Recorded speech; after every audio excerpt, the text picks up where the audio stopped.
Okay, so let's get started here. Before we go any further, I just want to go over some disclaimers. This spaces is purely for educational purposes. We're not SEBI registered investment advisors, and whatever we discuss here should not be taken as financial advice. Please make sure to do your own research and speak to a registered advisor before making any investment decisions. Quick background on me. My name is Nitish. I'm the founder of InvestDost. I have just about 10 years of experience in markets and investing, with 8 years coming from working in financial services in Sydney, Australia. I held various roles across stockbroking, wealth management, and strategy, eventually leading me to start my own platform, which is InvestDost, geared towards market research and education. Today, InvestDost will be hosting a different type of spaces, as I have the opportunity to interview a well-respected voice from X. I wanted to take this time to learn more about his investing journey, strategy, and current market views. I'm happy to introduce our speaker, Advait Arora. I've had the pleasure to connect with him multiple times, and I think he has holistic views on markets and investing, which I admire. He has a massive following on X, which always has market alpha and witty content, which is refreshing to read. So how are you, Advait? Good to have you here. Yeah, thanks, Nitish. Appreciate it. Yeah. So what's your feeling right now? How are you feeling about the markets in general? Like, what's the view? Oh, the market has been volatile for the last 7, 8 months. I think post September 2024, last 8, 9 months, we have seen it all. We have seen multiple, I would say, global issues and a few domestic issues as well. Luckily, it's all behind us now. The Donald Trump saga is playing. That's what is Yes. keeping us on our toes. And yeah, interesting times ahead. But in general, I think our markets, Nifty and Sensex, are close to their all-time highs. Mid caps and small caps are doing decently well. The result season is on, and it's all eyes on what growth our mid and small caps can deliver, because that's where we can see some good numbers. Yeah. Really well said. Just before we jump into the discussion, can you give me a brief background about how you got into investing, some details about your early experiences? Okay, Nitish. So this is going back 23 years back. So this is when I was doing my MBA, 2001, 2002. And that's when I had a subject on equity markets in my MBA. That's when I got intrigued on capital markets. That time I was in Sydney myself. So we have a common connect of being like I was in Australia at that time, and then back in India, now again back in Australia. Yes. So that's when I got intrigued about equity markets. Took my first exposure to stocks in the Australian markets. And then I was back in India in 2004 after I finished my studies and a few jobs that I did here. And then that's where in 2003 and 2004, when I started tracking Sensex and Nifty. Mind you, 2003 Sensex was something close to 3,200 levels. I'm talking Sensex, not Nifty.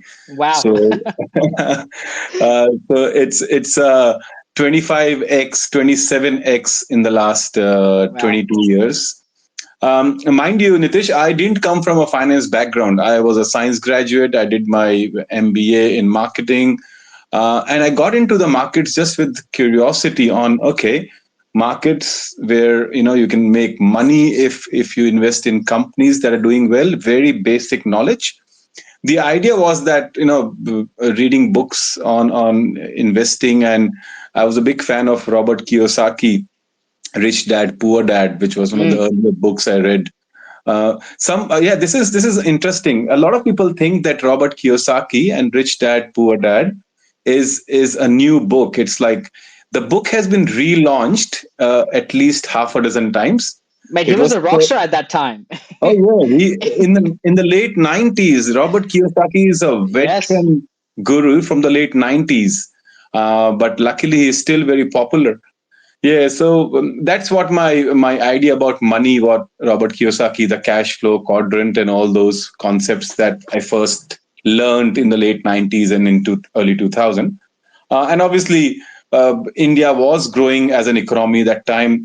The big story of Infosys, of obviously there was a dot-com bubble and a burst that happened Mm, at the start of the century. But Infosys and the likes of the IT companies which were expanding globally, that's what was sort of intriguing me on Indian markets, Indian companies which could deliver on a global scale. So I started with the IT and I looked at pharma, mid cap, infra. This is all between 2003, 4, 5, 6, 7. That yes. was the big bull run, Nitish. This was where Sensex went from 3,000, 3,500 to close to 19,500, 20,000. Wow. A Wow. 6x in, say, 5 years, just before the Lehman crisis, or rather, I should say, the global financial crisis, GFC. Yes. Um, I had limited exposure to equity that time, not a very big portfolio. But even if it's a small portfolio, when you see your portfolio go close to 4 to 5x, 5 times in 5 odd years, and then it just halves. It's a 50% crash that Mm, happened to my portfolio. I still remember my portfolio that time was close to 25, 27 lakhs.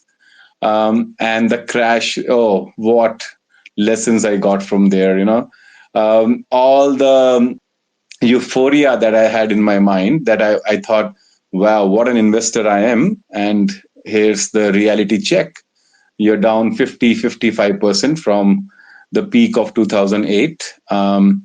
But luckily, in the next 2 years, market came back to 20,000 odd levels where it was before the GFC. yeah, look, I just want to touch So, up on that actually. Um, yeah. the fact that you got started when there was a bull market, right? When there was headlines everywhere and there was a big narrative, right? How did you Hmm. naturally feel? Did you feel as though everyone at that time was investing, or were they a bit skeptical about markets then, or what was the scenario then for the general public? Good question. Nitish, those times you will be surprised. We had literally very minimal resources to do research. There was, firstly, we had internet, but it was a dial up connection. Remember those line phones which have to be connected to your computer, and then the speeds were like horribly slow. Sure. No YouTube, nothing, no Twitter. Internet was also a sort of luxury. All we were relying on newspapers, periodicals, magazines to get information. Even no con calls. You had to Wow. wait for the annual report, which was physically couriered slash posted to you if you are a shareholder. So information was extremely scarce, and you had to really work hard to get details about what a company is doing, and in general what the sectoral trends are. Luckily, we had a few periodicals. I think these were monthly journals. There was one called, it's still there. It's called Dalal Street Journal, and that was the Bible of investors in like who wanted real time information about stocks and Mm, what's happening in the market. Dalal Street Journal, and then there was another periodical called Fortune India, which is later on known as Capital India. I think that publication is not there anymore. right. But an Economic Times and this Business Standard, these were the only source of information. And obviously, there was CNBC TV 18. That's the only news, The legacy financial news. outlets, right? The legacy Oh outlets. yeah, yeah. We had the Udyan Mukherjees of the world to guide us, but it was extremely challenging times in the early 2000 when for any investor. Yeah. That's a good point. So I'd like to move on to the next question from here, actually. What did you feel though that you did different from a lot of Indian investors during that time? Tell me about your successful ideas and what you wish you knew earlier on. Because as you said, right, during that time, information was scarce. You were pretty much, going into a market with a little knowledge or maybe some guidance. But what made you stand out Mhm. and what made you learn about the market in a very different way that led to your successes today?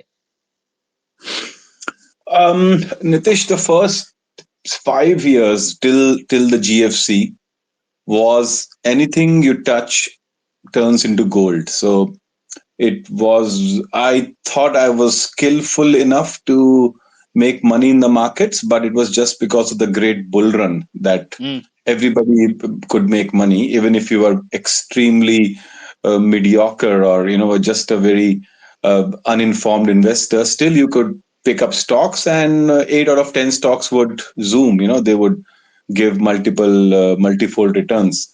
So the first 5 years, I would say I was lucky. The massive bull run where the market went 6x in under 5 years, under 5 years. I don't think I learned any lessons. I was just very lucky. I bought whatever was in the news, and as I said, everything was running. Everything was on fire. mm, The lessons and the journey got tricky when the crisis happened, 2008. That's where I started looking at, okay, I need to study the market more deeper. I need to look at capex cycles. I need to look at what the big names, the big companies are doing. What are the company level triggers that I should be looking at? What are the promoters saying? What are their projections going forward? So that's how, what I did differently post the Lehman crisis. I got more curious on understanding. I used to have a bottoms up approach at sometimes, and right. then I had a top down approach. But then I realized, no, I have a circle of competence, and I'll stick to that. So I am more comfortable in certain sectors which are basically non cyclicals, non deeply cyclical sectors is what I prefer. So my competence in cement, steel, sugar, paper, deep cyclicals I'm talking about is almost negligible. I cannot judge the cycle. I cannot understand how the whole equation works, and I keep away from them. So that's it's not my bandwidth doesn't support cyclical stocks. So I keep away from deeply cyclical stocks. And I look at sectors where I understand value addition over a period of time keeps coming. So you look at IT. Obviously, IT is not doing as well as it was in the past, but say IT, specialty chemicals, auto anks. You look at banks, NBFCs, Right. pharmaceuticals. So there are multiple other sectors which I started studying. I was mainly looking at capex because India that time was say close to 1.5, 1.8 trillion dollar economy, and for it to double in the next 10 years, 10 to 12 years, or even faster, India had to do capex, be it public sector or private sector. And initially, my focus was mainly on price to earnings, PE, which Mm, is which is a good ratio. A lot of people use it, but it is overrated by a big margin because very good point. yeah, PE can be confusing if you're not understanding what the business is. I have a lot of discussions with friends where they keep asking me stocks in my portfolio which are at 50, 60, 70 PE, and I keep telling them, nah, I avoid low PE traps because I'm looking for earnings quality. I'm not looking for low PE. A low PE stock at a stock at 8 price to earnings ratio could be expensive than a stock which is a 40 price to earnings ratio.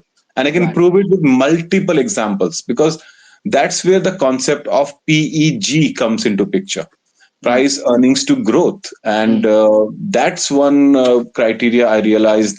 I started understanding return on equity, ROEs, return on capital employed, ROCEs or ROCE as we call it. And that's how was able to spot some big winners. Having said that, I got lucky in the early 2004-5 period where two of my favorite stocks, which apparently I still have in my portfolio. The first one is TCS, which had an IPO in early 2005. wow. So I got the IPO allotment. Those times, IPO allotment was not as difficult as now because you have to fill up physical forms and send at par check or a DD. This may Yes. sound weird for a lot of new investors, but I am a proud investor in TCS since 2005. I've kept averaging it up for the first 3 4 years. If somebody would have got TCS allotment in 2005 in the IPO, Mm. your purchase price was approximately rupees 175. The stock is now 20 times from its IPO price. Yeah, look, Uh, to summarize, I think what you really made a big mention here was that investing when the markets are really healthy is a different experience versus right. investing when the markets are slowed down. So the big learning curve for you, I believe, was shifting from the idea of buying tips and rumors to buying Mhm. something that was more fundamentally healthy. So do you think that was the big turning point of your journey where you started researching more and educating yourself about the market cycles? Would you agree? Market cycles, yes. Another thing to look into was how long can you hold a winner? The longer you can hold a winner, the more the compounding effect kicks in.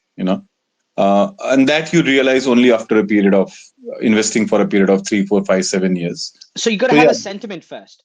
You got to be investing in for the long term to enjoy the cycles. you know yes, um, yes, don't make the yes. market don't let the market make you feel upset. Enjoy the Hmm. ups and enjoy the downs, and that's the whole part of being a holistic investor.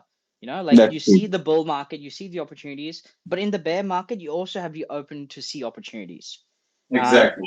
with that, Exactly. let's jump onto the next question, which was about your hurdles and struggles. Like you said, you started at a very different time and your strategy evolved over the time period. What were the common Mhm. hurdles and struggles to that day and now that you still face? Oh, okay. The biggest hurdle or struggle or the problem that most investors face nowadays is the noise in the market. And this noise has increased in the last 20 years, from noise to stock tips to WhatsApp groups to Telegram groups to Twitter to YouTube and Insta and Reels and stuff. So as an investor, the hurdle technically is to keep away from these unwanted. It's an information overload, if I can say that. So keeping away from the noise is important. Uh, Avoiding FOMO is another thing which is key. It's a major investing hurdle. In my initial investing time, FOMO was big. It's still big for many investors as of now.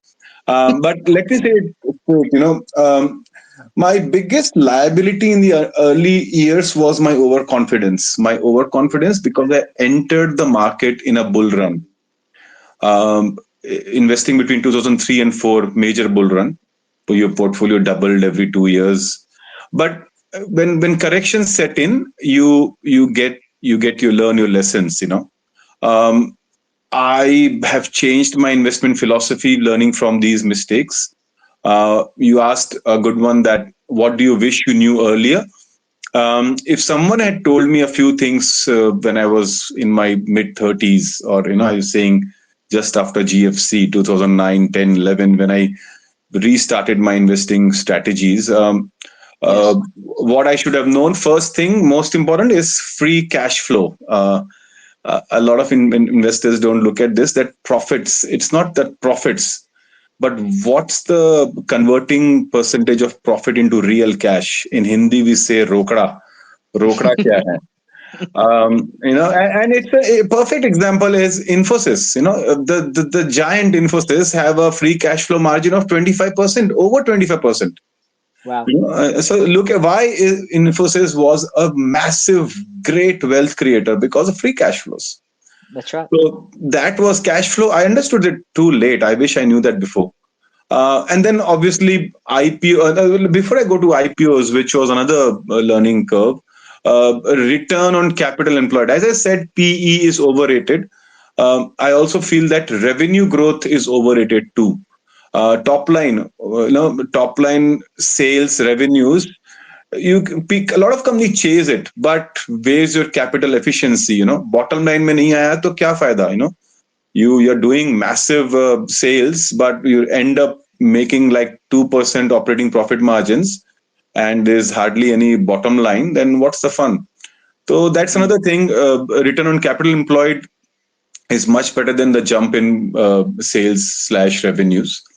Going back to IPOs, yeah, IPO was, as of even today, IPO is a bit is a big sort of a hype story that happens every now and then. There is a herd mentality which happens in IPO, and IPOs. My experience in the past, I haven't made much money in IPOs. It's you would say 20 to 30% of new listings are worth even looking at. There you go. That's Um, very honest truth here, by the way, guys. yeah, Like I know there's a lot of IPO hype, and yeah, sure, the market demands it, but that is the reality of the market sometimes. You gotta kind of step away from the herd. Would you that's agree? true. That's true. And the last major thing, which I think I still keep revisiting this issue, is when you have bought a stock, you and the stock doesn't perform as you expected. So you bought a stock at 200 rupees and now it's at 150. There is an ego which comes into the picture. The ego says, Advait, you bought this stock at 200, you did your research, everything looked fine, and now it's at 150. Why? We don't know, because obviously there is some reason. The market knows it better. Why don't you average it down? And that's exactly what I used to do. I used to buy a stock at 200, average down 150, average down to 100, average down to Sure. 80. Guess what? The stock goes to rupees 50. Wow. Now, from 50 rupees to go back to my purchase price of 200, that's a 4x return that's needed. So, Good point. averaging down in the initial 10 years of my investing, I used to average down. Guess what? For the last 10 years, 12 years, I average it up. And I think that's my major learning I had from the markets in the last 20 odd years is averaging down is not the right way. When you're averaging down, obviously, if the fundamentals are improving and still you're averaging down, that's a different thing. But when you're averaging down, there is something wrong. There's something the market knows which you don't. And obviously, market is supreme. So, yeah, averaging And down is, correct me here, Advait. yeah, At that time, they would just be saying, "Buy more, yaar, बढ़ जाएगा यार, अभी buy कर लो." yeah, That was the yeah, saying back then, right? Like if it dipped a lot, yeah, people would yeah. just say, "Buy more and hold."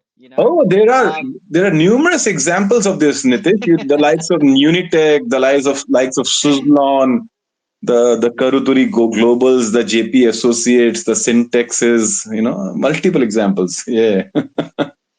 and that's right, and I think you made a really good point here, which is don't average down on losers, but buy up on winners that Yeah, have yeah, yeah. momentum. Exactly as Peter Lynch says. Yeah, yeah. Really good. Now, like, let's move on to the third question, which was around the Indian markets right now. Like, what do you think? What do you feel? Ah, India, India, India. Well, it's just the beginning for India. It's as I say, we need patience. We need to be patient. Old Warren Buffett quote is, as I say, the stock market is a device that transforms, that device for transferring money from impatient to the patient. And as an investor, we need to be patient on the India growth story. It's accelerating. India is This space was downloaded via spacesdown.com. Visit to download your spaces today. not just emerging as a top economy, it is also picking pace. And with the leadership that we have, guys, I don't want to be political here, but we need to understand the fact we've got a great leader. We got a team which is working for India, taking India to a different level altogether. And the macros, you can easily, the numbers show it to you. India's GDP growth today, our GDP is close to $3.9 trillion today. We're looking at in Mm, the next 3 years to be GDP to cross $5 trillion on the nominal terms. Obviously, yes. exports, consumption, capex, multiple things.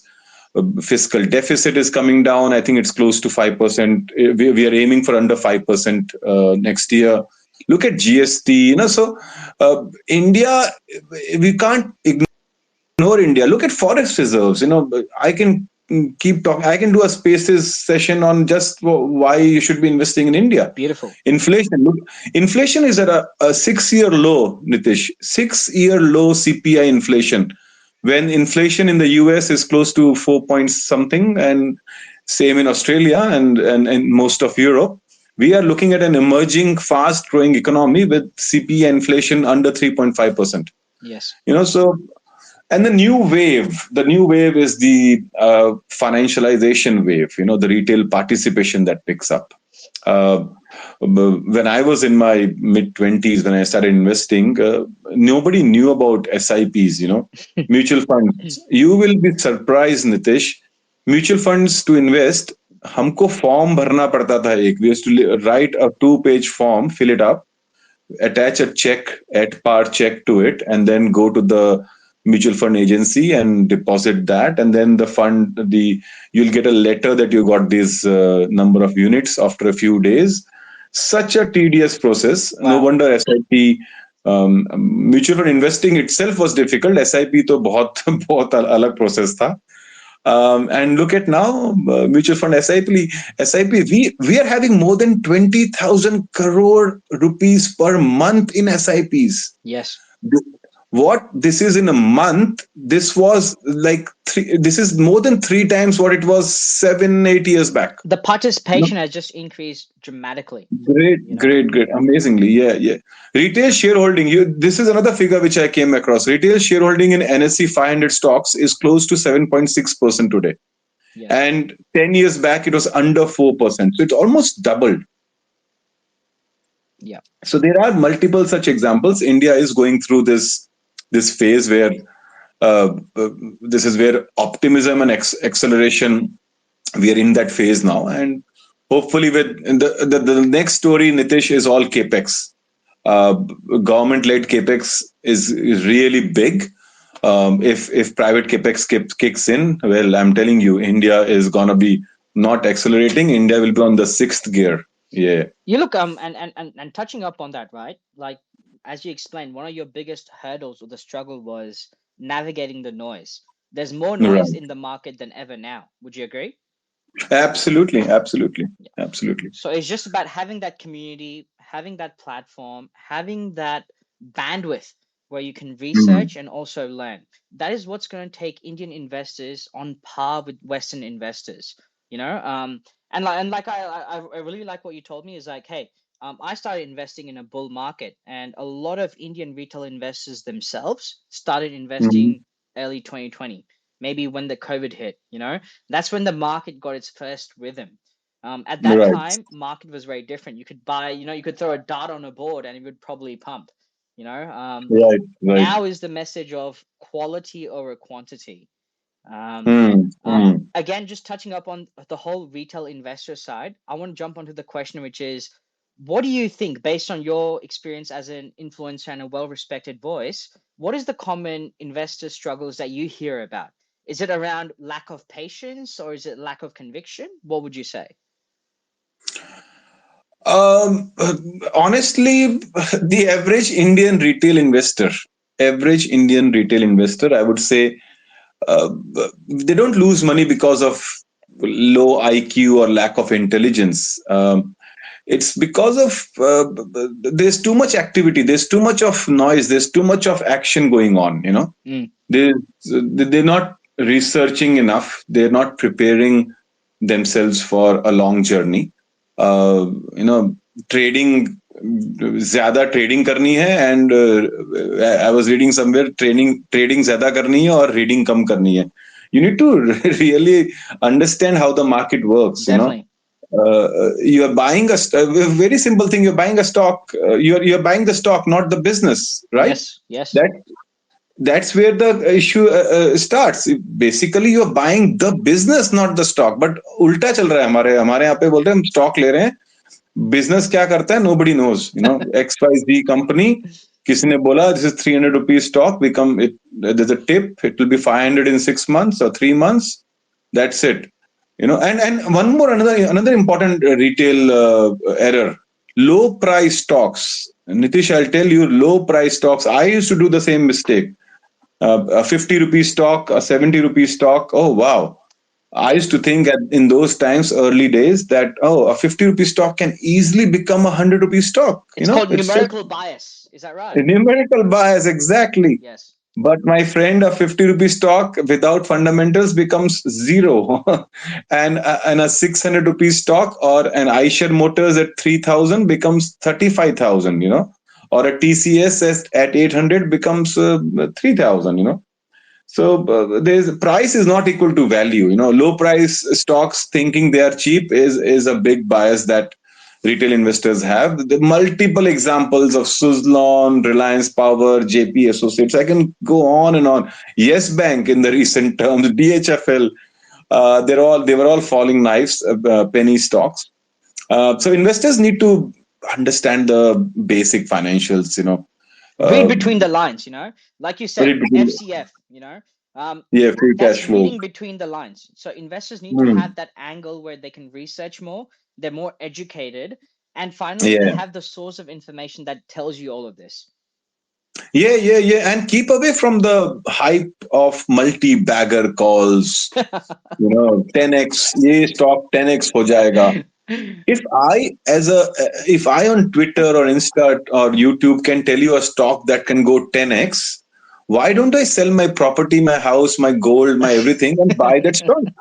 Why should I be going on Twitter or YouTube and doing Adarsh, that? but it So is an attention economy, isn't that right? it is. So, yeah. We need to verify such things.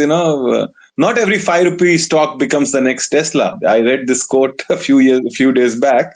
Fair enough. But then, but people, that's what the mentality is. We can't change that. And I'm not being biased here or complaining anything. I was like that. 20 years back, I was similar. I needed multi-baggers, small cap, micro caps. Never heard of the company name. I invested in companies which even didn't have a website. Imagine how stupid I was. No wonder they closed business in 3 months. It got delisted. Fair enough. Oh yeah, Yeah. those would be the stories, man. I used to work with a lot of old school finance guys, that were there during the trading pit days and whatnot. And they tell Ah, me, man, they're like, before the digitalization, it was a real hands-on environment. yeah. Um, and you know what? Like, I really like that idea of finance then, because you really had to go find your edge in the market. Now, because there's so much information, it's really hard to even understand what your edge is. Because you don't know, should I be looking at, the mid caps that are pumping, or should I be looking at these IPOs that are coming out? You have so Yeah. many people just giving you their own thesis, right? It's Yeah. hard to build your own judgment. You're right. You're right. Absolutely. Yeah, that's how the market works, and we can't change the human psychology. It's Yeah, I inbuilt. agree. Based Yeah. on that, right? Like right now, we know for sure in India, अभी आप देख तो है तो retail investor space में सबसे popular तो है SME. सब headlines Mm, पे SME आता है, सब Twitter वाले, सब influencers SME के बारे में ही बात करते हैं. mm, mm, अगर ये environment और ये market जिसमें इतनी popularity है, mm. how do you find an edge? What is your view? Well, good one, because I also invest in SMEs, but to understand my risk profile is different, and obviously when it comes to SME stock, knowing the company and digging deeper is more important. But then the problem here, Nitish, is a lot of people don't want to do that. They just want to go for the tip. Now the problem with SME, so I'm not saying SME can't create wealth, but you have to be extremely careful when picking a SME stock. Multiple reasons for that. First of all, you need to understand that all the stocks on BSE, SME platform, or NSE Emerge, these are early stage businesses. These are something similar to your new age or early stage businesses which haven't proven their fact. They haven't proven their potential. They are just coming to the market. Market caps are usually under 200, 300, 400 crore market cap. The free float is extremely low, and institutional ownership is also very limited. Um, Now, when I said free float is low, institutional holding is limited, but promoter holding is pretty high because it's just been listed. What implies is lower liquidity. Free float is low, Yes. lower liquidity. Major issue. Buying the stock when the news comes or the IPO gets listed, it's good results come, great, you keep adding it, and one small hiccup, and the stock goes into lower circuits for not days, not weeks, but for months, because there's hardly any liquidity. Another issue is the regulatory scrutiny, the scrutiny part of it. It's pretty low in SME stock. The SEBI guidelines itself clearly specifies that SME sector has lower regulatory requirements. But on the pro side, on the pros of investing in SME sector, obviously after due diligence, research, understanding what the company does. Again, you're buying a company, not a stock. Is that firstly because these are sort of upcoming emerging companies, their chance of being potentially a multi-bagger is pretty high. First of all, the base is small.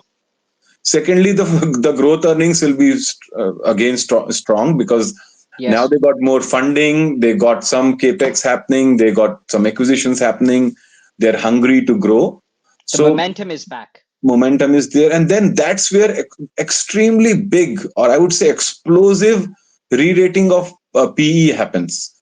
Pre-listing, the stock would be trading at say 5, 7, 10, 12 times price to earning, and then just after listing, after using the capex, after doing the fast earning growth, after doing acquisitions, and now they have वो कहते हैं ना शेर ने खून चख लिया है, so that thing happens. Now they're hungry. That's where PE re-rating happens. The company starts growing at 30, 35% on sales and profits. And that's when the retail now what happens is that's where the institutions get into the stock. Now the retail is already entered. So because you have entered early in a SME, you take advantage of this growth, but you need to figure out which stocks you're doing. There are a lot of multiple examples of stocks that have done well. Another reason SME stocks can be looked into is because of the manufacturing wave. With the PLI scheme is happening, you look at railways and electricals and cap goods and defense. The catalyst is pushing. Yes, exactly. And nowadays defense, Nitish, is also picking up pace. A couple of years back it was China plus one. Now it is PLI and defense and railways and new age companies. But having said that, a lot of SME stocks are not discovered well, because there's no analyst coverage. Mutual funds के पास होते नहीं है. Institutions don't have the time, energy to dig into a small 400 crore market cap company. Which I think is kind of unfair, by the way. It is unfair, but that's where the advantage lies. In a country with so many people, there are really bright minds in India, and they have really good research. It's just that they need a platform where they can voice that. Exactly, that's true. Yeah. So if you do your research, you can be early into getting into a good SME stock. I was tweeting the other day. I'm actually in a WhatsApp group where we discuss SME stocks, and I came across 5 or 6 stocks which have given more than 200% returns in the last 1 year. SME stocks. Yes. Top of mind, KC Energy and Winsol Engineerings and all those electrical capex related stories are there. But there are stocks which give returns in SME. But again, the risk factor. The major risk factor, my personal view, is low liquidity. Big one. Coupled by limited transparency, because as I said, the regulatory requirements are low.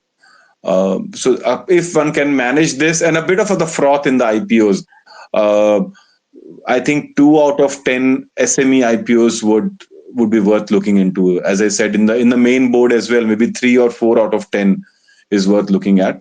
Most of the time you're speculating on a listing pop, a listing gain. And this is reality, right? It is reality. It's true, And normally, in my view, just a second, Advait, I would like to add this here, which is really important for the IPO space, which is when you really understand about free market, right?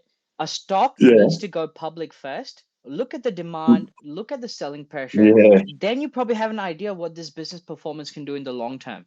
Because in the end, investing is all about investing with the herd, right? True. So you gotta see what the herd is thinking about it first, and then make your moves. Exactly. True. Awesome. So I have this last question for you, Advait. Yep. This is about one word of advice you want to give to new and young investors just starting in the markets. Should they be investing in global stocks like US, maybe some Australian stocks, or should they be focusing on Indian stocks only? And would you think that research and education should be a big part of their investor journey? Mm. Good one. See, I'm a disclaimer.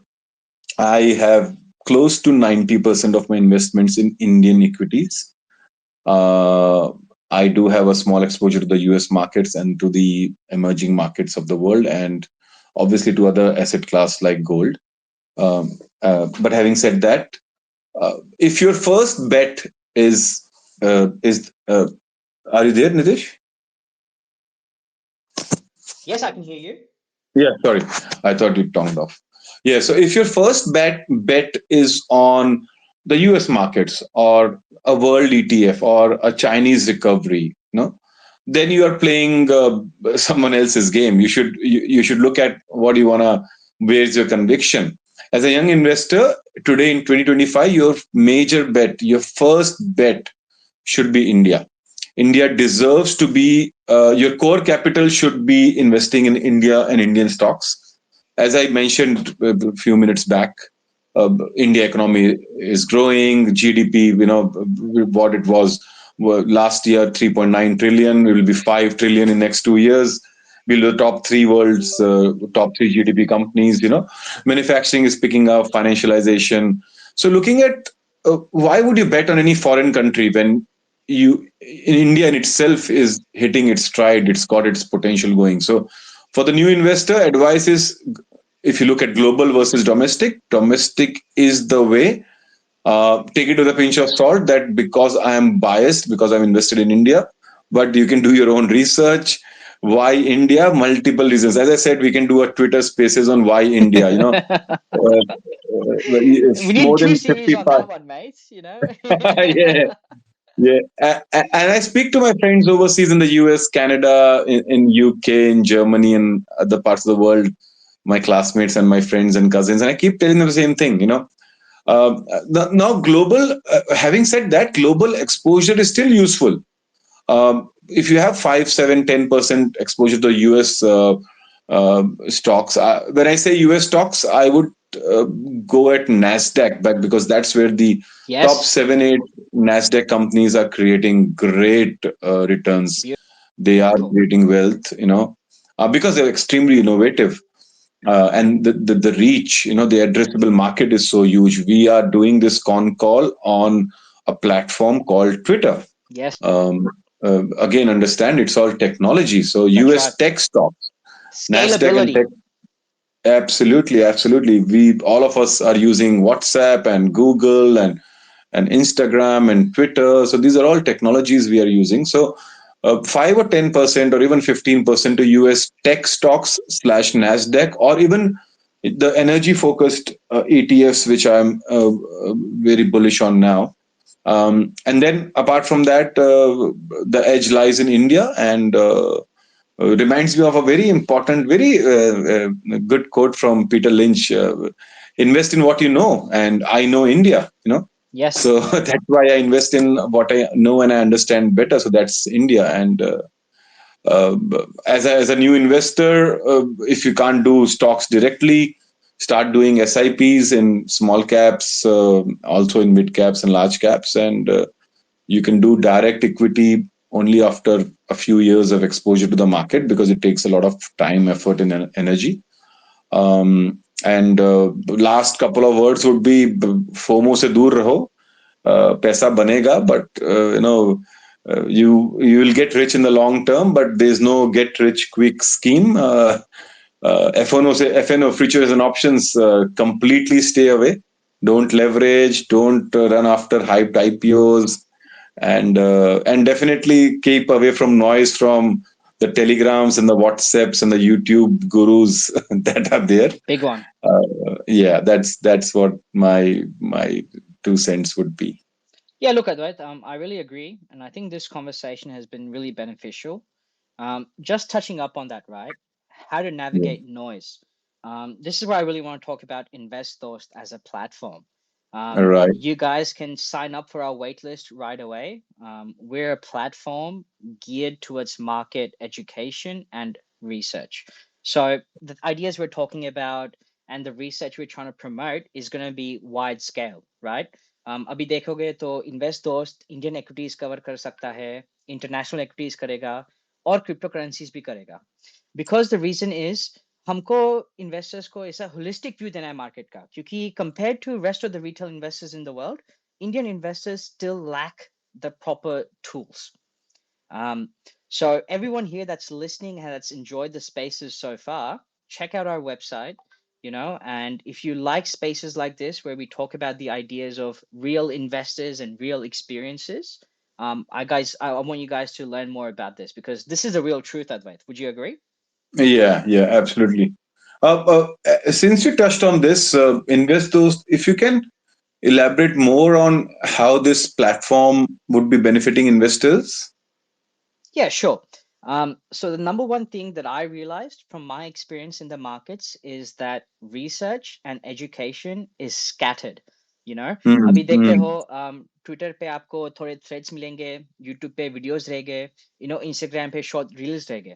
So all of this source of research, which all these Indian investors use, is diluted across multiple platforms. अभी invest दोस्त तो पुणे में based है, it's from India. Yeah, हम ये सब synchronise कर सकते हैं. right. हम ऐसा सिंक्रोनाइज करना चाहते हैं कि हम not only Indian stocks cover कर सकते हैं, पर यूएस के स्टॉक्स वाले जो बिग नेम्स है, जो Right. हमारे डे टू डे वाले स्टॉक्स है, जो डे टू डे हम नेटफ्लिक्स देखते हैं, प्ले स्टेशन खेलते हैं, all these stocks we need to learn about as investors. That is where Right. investors will stand out. And you know what? That's the big one as well. अभी आप देख सकते हो, cryptocurrency, Bitcoin, it's breaking its all-time highs. No one is talking about this. Indian investors should have a platform where they can talk about this, understand the research that people have been thinking about, and that's the reality of life. Would you agree, Advait? True. And by the way, And just tell me your view on crypto, please. I just wanna hear. crypto, the world of crypto, it was beyond my understanding. It has been beyond my understanding for a while, but obviously, I've been told that I'm a bit old school when it comes to crypto. But I still can't fathom the fact that I can't understand I do understand blockchain, the technology behind it, but maybe I'm not the right person to. Luckily, I know it's a borderless, decentralized way of doing business. It's Yes. international as a currency, it's a frictionless transfer currency. No banks needed, no Swift code needed. So crypto has its own advantages, and I think you guys, even the Gen Zs and the millennials who are born with as they say, the digital wallets. That's right. I was born. I was born with a leather wallet yes, the checkbook. and my checkbook. And my daughter, she's 17, and she still laughs at me when I use my wallet to keep my leather wallet to keep my cash and my credit cards. So the new generation, which is about GPay and UPIs, and all these the exchanges, Yes. Bitcoin is also a form of money.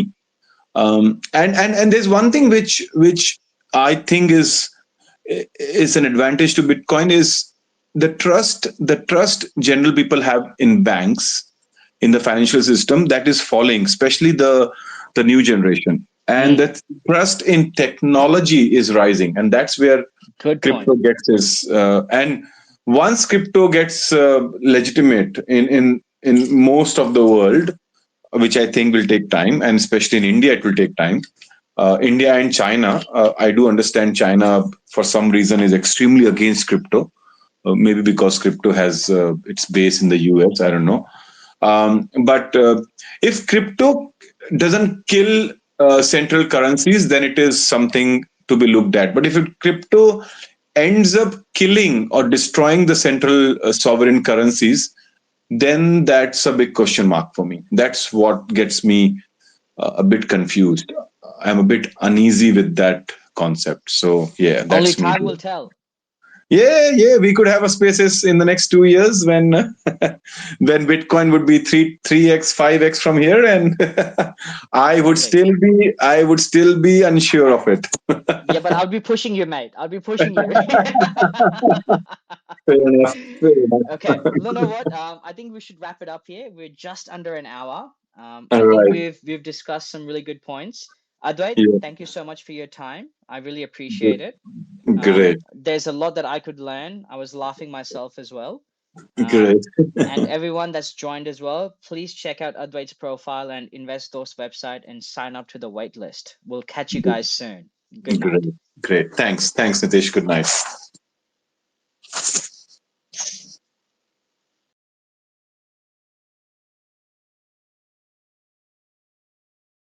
This space was downloaded via spacesdown.com. Visit to download your spaces today.